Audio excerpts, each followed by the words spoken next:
একদিন নবী করিম সাল্লাল্লাহু আলাইহি সাল্লাম দেখলেন এক বৃদ্ধ মহিলা তার বাড়ির দরজার সামনে বসে আছেন। তার সামনে কিছু মালপত্র গুছিয়ে রাখা, মুখে চিন্তার চাপ। তিনি ব্যস্তভাবে এদিক ওদিক তাকাচ্ছিলেন, যেন কোথাও যাওয়ার জন্য প্রস্তুত নিচ্ছেন। যখন রাসূল সাল্লাল্লাহু আলাইহি সাল্লাম আল্লাহর বাণী প্রচার করতে শুরু করলেন যে আল্লাহ ছাড়া আর কেউ ইবাদতের যোগ্য নয়, তিনি সর্বশক্তিমান, আর আমি মুহাম্মদ আল্লাহর রাসূল, তখন মক্কার কুরাইশরা তার বিরুদ্ধে শত্রুতা শুরু করলো। কেউ বলতে লাগলো তিনি একজন জাদুকর, নাউজুবিল্লাহ। কেউ বলতে লাগলো তিনি একজন কবি, যিনি মিথ্যা কথা দিয়ে সরল মানুষকে ভুল পথে টানছেন। কিন্তু বিশ্বের শ্রেষ্ঠ ধৈর্যশীল নবী করিম সাল্লাল্লাহু আলাইহি সাল্লাম অসীম ধৈর্য ধরলেন, সমস্ত কষ্ট নীরবে সহ্য করলেন। একটি মুহূর্তের জন্য আল্লাহর পথে ডাকার কাজ থামালেন না। তার দৃঢ় বিশ্বাস ও অটল মনোবল ছিল পাহাড়ের চেয়েও শক্ত। কত মহান ছিলেন তিনি, যে বিদ্যা তার বাড়ির উঠানে বসে এক দীর্ঘশ্বাস ফেলে নিজেই বিড়বিড় করে বলতে লাগলেন, না জানি যদি তার সাথে আমার দেখা হয়ে যায়, যদি সেই জাদুকর আমাকে কথা শুনিয়ে আমার মনও বদলে দেয়। তিনি মনে মনে কল্পনা করলেন সেই মুহাম্মদ সাল্লাল্লাহু আলাইহি সাল্লাম নামের মানুষটির কথা, যার সম্পর্কে তিনি এতদিন শুনে এসেছেন। সবাই বলে তিনি মানুষের হৃদয়ে এমন কথা বলেন যা শুনলে কেউ আর তার থেকে মুখ ফিরিয়ে নিতে পারে না। না, আমি আর এই শহরে থাকবো না, যত তাড়াতাড়ি সম্ভব এখান থেকে চলে যাব। ঠিক তখনই রাসূল সাল্লাল্লাহু আলাইহি সাল্লাম এই পথ দিয়ে যাচ্ছিলেন। বিদ্যাকে দেখে একটু থামলেন। তিনি বুঝতে পারলেন বিদ্যা কোথাও যাওয়ার প্রস্তুতি নিচ্ছে, কিন্তু তিনি খুবই দুর্বল। মালপত্রগুলো বেশ ভারী দেখাচ্ছে। নবীজি স্নেহভরা কণ্ঠে বললেন, বুড়িমা, আপনি কোথায় যাচ্ছেন?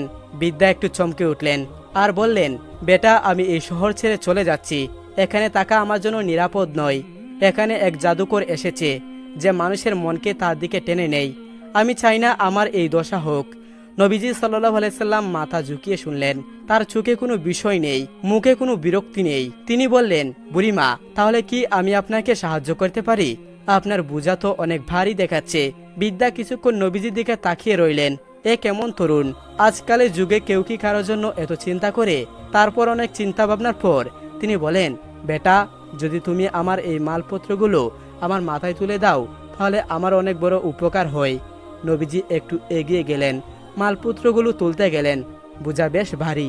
তিনি বুঝতে পারলেন বিদ্যার পক্ষে এগুলো বহন করা একেবারেই অসম্ভব। তাই নবীজি বললেন, বুড়িমা, আপনার বোঝা তো অনেক ভারী, আর আপনি তো অনেক বয়সও হয়ে গিয়েছেন। যদি আপনি অনুমতি দেন, তাহলে আমি আপনাকে আপনার গন্তব্য পর্যন্ত পৌঁছে দিতে পারি। বিদ্যা এবার অবাক হলেন। এই যুবক এত বিনয়ী, এত দয়ালু। তিনি এক মুহূর্ত চুপ করে রইলেন। এরপর গভীর কৃতজ্ঞতায় বললেন, বেটা, এর চেয়ে বড় দয়া আর কি হতে পারে? তখন আল্লাহ রাসূল সাল্লাল্লাহু আলাইহি সাল্লাম বিদ্যার বোঝা নিয়ে কাঁধে তুলে নিলেন এবং ধীরে ধীরে পায়ে তার সঙ্গে হাঁটতে লাগলেন।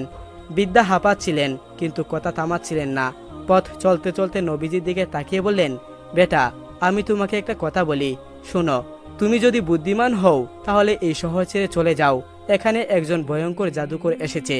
তার নাম মুহাম্মদ। সে নিজেকে নবী বলে দাবি করে, আমাদের পূর্বপুরুষের উপাস্যদেরকে নিয়ে মিথ্যা কথা বলে, মানুষকে বিভ্রান্ত করে। নবীজি নীরবে হাঁটছিলেন, কিন্তু কোনো উত্তর দিলেন না। বিদ্যা একটু থেমে নিঃশ্বাস নিলেন, তারপর আবার বললেন, সবচেয়ে ভয়ানক ব্যাপার কি জানো? তার কথার মধ্যে এমন এক জাদু আছে যে একবার শুনে মানুষ তার হয়ে যায়।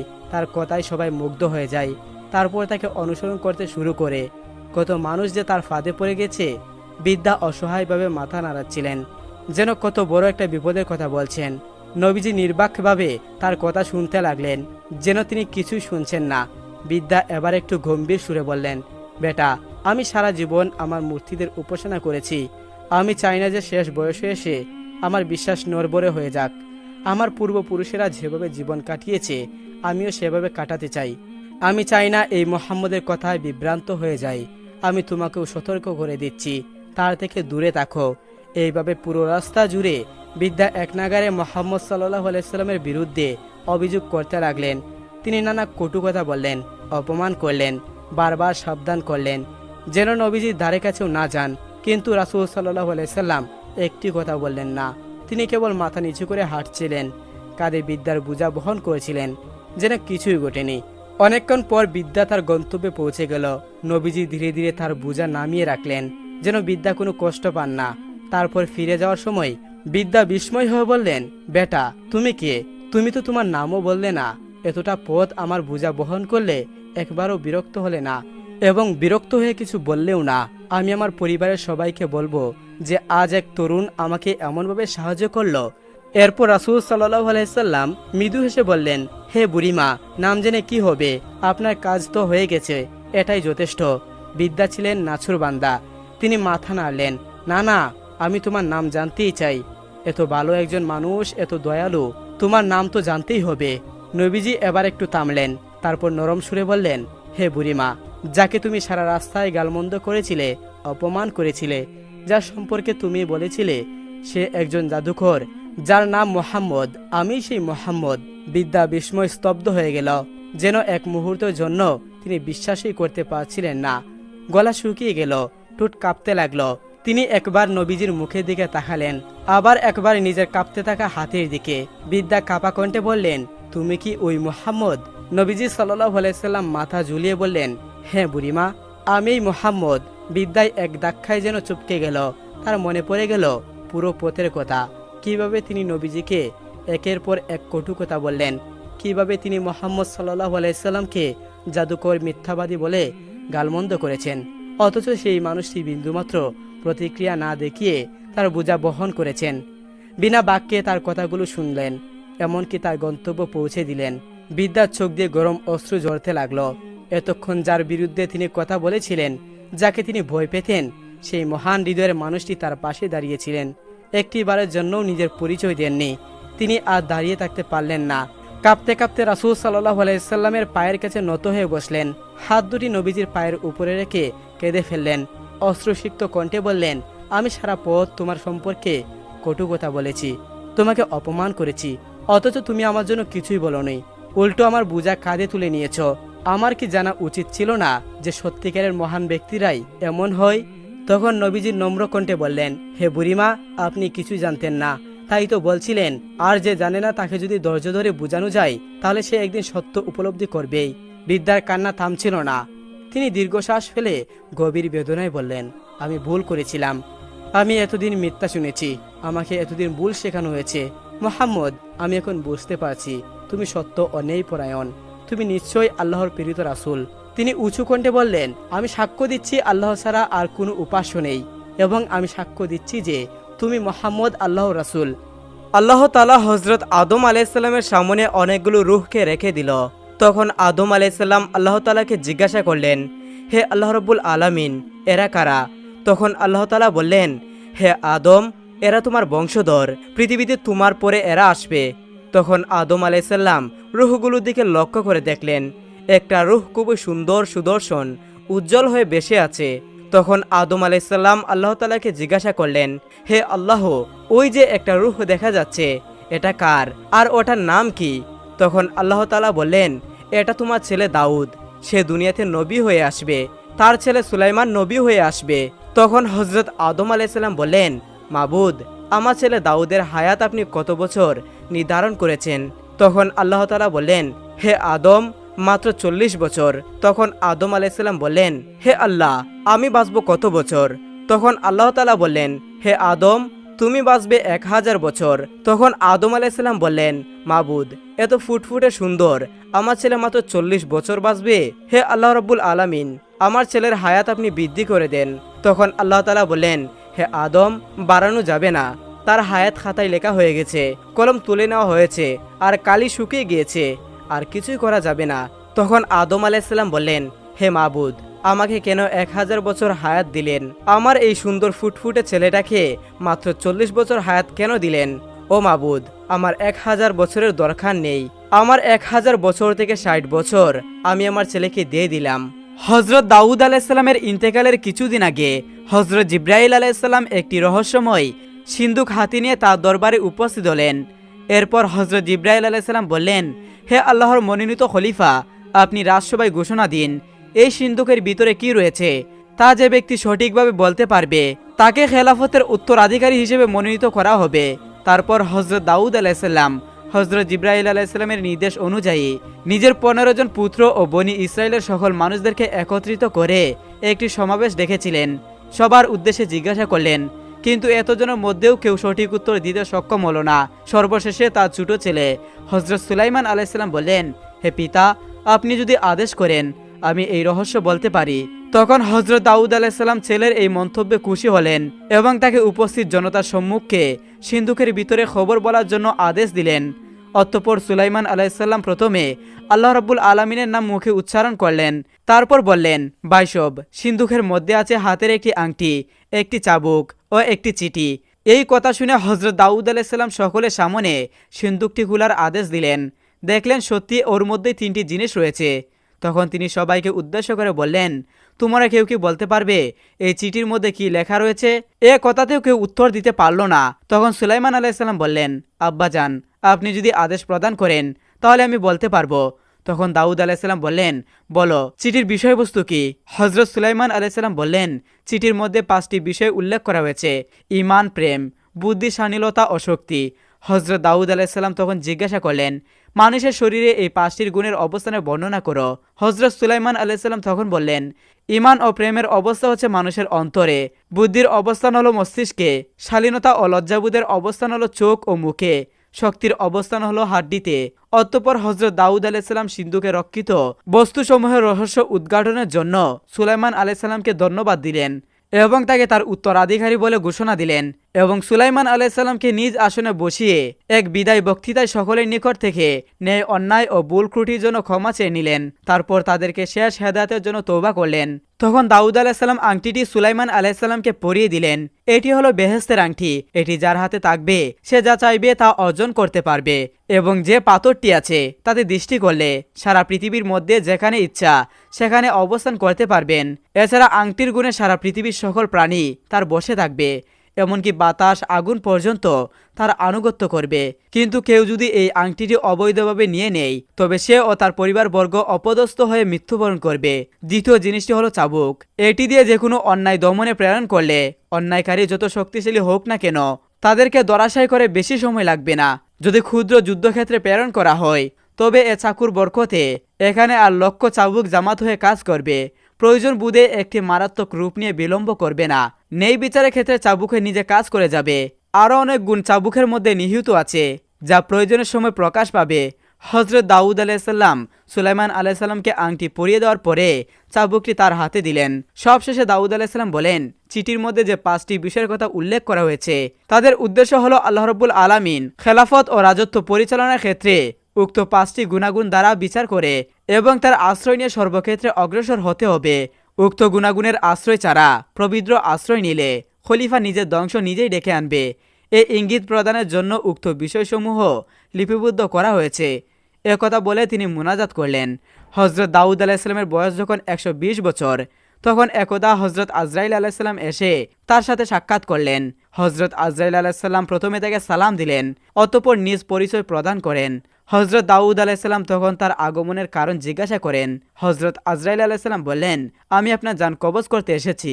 হযরত দাউদ আলাইহিসসালাম তখন বললেন, ঠিক আছে ভাই আজরাইল, আপনি একটু সময় অপেক্ষা করেন, আমি অজু করে 2 রাকাত নামাজ আদায় করে আসি।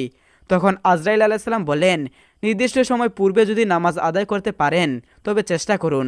হযরত দাউদ আলাইহিসসালাম তখন তাড়াতাড়ি অজু সমাধা করে নামাজে দাঁড়াতে থাকেন। এমন সময় আজরাইল আলাইহিসসালাম তার জান কবজ করে নিলেন।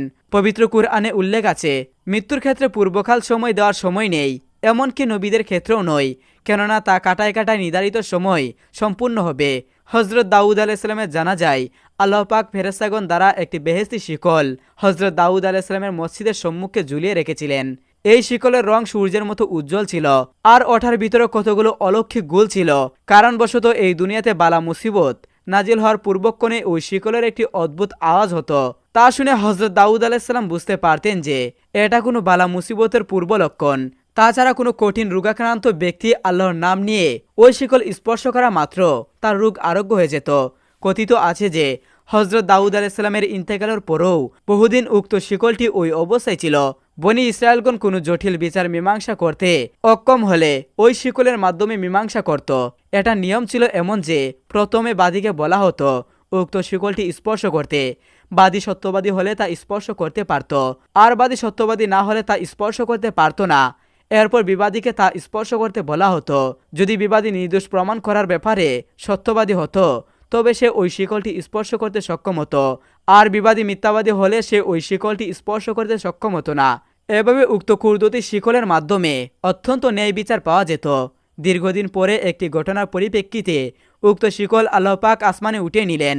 ঘটনাটি হলো, একটি লোক একসময় তার মূল্যবান মণিমুক্তা হীরা জহরত পবিত্র অন্য একটি লোকের নিকট আমানত রাখল।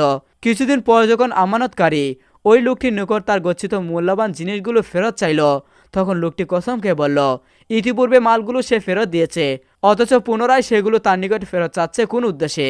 তখন আমানতকারী বলল, আপনি এরূপ মিথ্যা কথা বলছেন কেন? আমি তো আপনার নিকট হতে কখনো কোনো জিনিসগুলো ফেরত নেইনি। ফলে দুজনের মধ্যে বিষয়টি নিয়ে খুবই খলফ শুরু হলো। যার মাল সে বলল, আচ্ছা, আপনি যদি মালগুলো ফেরত দিয়ে থাকেন তাহলে চলো আমরা আল্লাহর জ্বলন্ত শিকলটির কাছে গিয়ে মীমাংসা করি। তার কথা শুনে আমানত গ্রহীতা রাজি হলো না। সে বলল, আমি জীবনে কখনো মিথ্যা কথা বলিনি, আর বলতেও চাই না, তাই প্রমাণ করতে কোনো বিষয় আশ্রয় নেওয়ার আমার প্রয়োজন নেই। একদা রাসূল সাল্লাল্লাহু আলাইহি সাল্লাম হযরত ফাতেমা রাদিয়াল্লাহু তাআলা আনহাকে ডেকে বললেন, হে ফাতেমা, এই মদিনায় একজন কাঠুরিয়া স্ত্রী থাকে। সে এমন একটি আমল করে যে আমলের কারণে সে তোমার পূর্বে জান্নাতে প্রবেশ করবে। রাসূল সাল্লাল্লাহু আলাইহি সাল্লামের এই কথা শুনে হযরত ফাতেমা রাদিয়াল্লাহু তাআলা আনহা বললেন, আব্বাজান, এটা কিভাবে সম্ভব? আমি জান্নাতের সকল মহিলাদের সর্দারনি, কিভাবে কোনো মহিলা আমার পূর্বে জান্নাতে প্রবেশ করবে? জান্নাতে পূর্বে প্রবেশ করার আকাঙ্ক্ষা সকলেরই রয়েছে। আব্বাজান, দয়া করে আমাকে সেই কাঠুরিয়া স্ত্রীর ঠিকানা বলুন, যাতে আমি দেখে আসতে পারি সে কি এমন আমল করে যে আমলের কারণে সে আমার পূর্বে জান্নাতে প্রবেশ করবে। রাসূল সাল্লাল্লাহু আলাইহি সাল্লাম তখন বললেন, ফাতেমা, আজকে তুমি বাড়ি চলে যাও। কিছুদিন পরে সময় হলে আমি তোমাকে ডেকে নেব এবং তখন আমি সেই কাঠুরিয়া স্ত্রীর ঠিকানা বলে দিব। হযরত ফাতেমা রাদিয়াল্লাহু তাআলা আনহা মুহাম্মদ সাল্লাল্লাহু আলাইহি সাল্লামের এই কথা শ্রবণ করে বাড়িতে ফিরে আসলেন। এভাবে বেশ কিছুদিন অতিবাহিত হয়ে গেল। এর মধ্যে হযরত ফাতেমা রাদিয়াল্লাহু তাআলা আনহা খুবই অসুস্থ হয়ে পড়লেন। একদিকে তিনি ছিলেন অসুস্থ, অন্যদিকে একাধারে 3 দিন যাবৎ তার বাড়িতে কোনো খাবার ছিল না। খাবার না খেয়ে অসুস্থতার কারণে হযরত ফাতেমা রাদিয়াল্লাহু তাআলা আনহা অত্যন্ত দুর্বল হয়ে পড়লেন। হযরত আলী রাদিয়াল্লাহুর হাতে তখন এমন কোনো অর্থও ছিল না যার মাধ্যমে তিনি খাবার ক্রয় করে আনতেন। 3 দিন অতিবাহিত হওয়ার পর ফাতেমা রাদিয়াল্লাহু তাআলা আনহা আলী রাদিয়াল্লাহুর হাতে একটি কাপড় দিয়ে বললেন, হে আমার প্রিয় স্বামী, আপনার হয়তো মনে আছে আব্বাজান মুহাম্মদ সাল্লাল্লাহু আলাইহি সাল্লাম আমাকে বিয়ের সময় এই কাপড়টি হাদিয়া দিয়েছিলেন। এটি অত্যন্ত বরকতময় একটি কাপড়। আমার মন চাচ্ছে না যে এই কাপড়টি আমি বিক্রি করে দেই, কিন্তু তারপরেও যেহেতু আমাদের ঘরে 3 দিন যাবৎ কোনো খাবার নেই, তাই আপনাকে আমি এই বরকতময় কাপড়টি দিচ্ছি। আপনি এটি বাজারে বিক্রি করে এর মূল্য দিয়ে বাজার থেকে কিছু খাবার ক্রয় করে নিয়ে আসুন। হযরত আলী রাদিয়াল্লাহু আনহু সেই কাপড়টি হাতে নিয়ে বাজারের দিকে রওনা করলেন। তিনি কাপড়টি নিয়ে বাজারে পৌঁছালেন, কিন্তু সেটিকে বিক্রি করার জন্য অনেক ক্রেতাকে দেখালেন, কিন্তু কাপড়টি অত্যন্ত পুরাতন হওয়ায় কেউ তা ক্রয় করার জন্য আগ্রহ দেখাচ্ছিল না।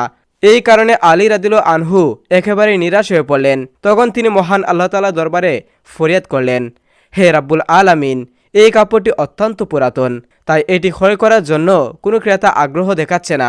আজ 3 দিন যাবৎ মুহাম্মদ সাল্লাল্লাহু আলাইহি সাল্লামের কলিজার টুকরা হযরত ফাতেমা, হাসান ও হুসাইন না খেয়ে আছে। হে আল্লাহ রাব্বুল আলামিন, আজকে যদি এই কাপড়টি বিক্রি না করে আমি খাবার নিয়ে না যেতে পারি, তাহলে আজকেও তাদেরকে না খেয়ে থাকতে হবে। হে আল্লাহ রাব্বুল আলামিন, আপনি এই কাপড়টি ক্রয়ের জন্য একজন ক্রেতাকে ব্যবস্থা করে দিন। হযরত আলী রাদিয়াল্লাহুর এই দোয়া করার পরে একজন ক্রেতা আগমন করল এবং সে প্রশ্ন করল, আলী, তুমি কি এই কাপড়টা বিক্রি করতে চাও? আলী রাদিয়াল্লাহু আনহু বললেন, জনাব, আমি তো বিক্রি করার জন্য এটিকে বাজারে নিয়ে এসেছি। তখন সে বলল, কি পরিমাণ অর্থ দিলে তুমি এই কাপড়টি বিক্রি করবে? তখন আলী রাদিয়াল্লাহু আনহু জানতেন এই কাপড়টি অত্যন্ত পুরাতন, এর মূল্য সর্বোচ্চ 1 দিরহাম বা 2 দিরহাম হতে পারে। তাই তিনি কোনো দাম দর না চেয়ে বললেন, জনাব, আপনার যা মর্জিত তা প্রদান করুন, আমি নিজে থেকে এই কাপড়টি কোনো দাম চাচ্ছি না।